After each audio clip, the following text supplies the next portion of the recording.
না ওইভাবে 5 স্টার করা হয় না, যেহেতু আমি অনেকগুলি কার্ড হোল্ডার। তো কার্ডের বিভিন্ন অফার দেয়, buy one get two free, অনেক অফার আসে। তো ওক্ষেত্রে হয়তো বা রমজান মাসে 2-3 বার যাওয়া হয়, যেহেতু এতগুলি অফার আসে।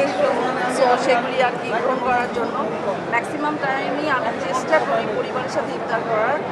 আর যেহেতু আমি একজন শিল্পী, তারপরে আমি বাংলাদেশ চলচ্চিত্র শিল্পী সমিতির এক্সিকিউটিভ মেম্বার, বাংলাদেশ ফিল্ম ক্লাবের ভাইস প্রেসিডেন্ট। সেক্ষেত্রে আমাদের একটু বেশি দাওয়াত, ইফতারের দাওয়াতটা থাকে।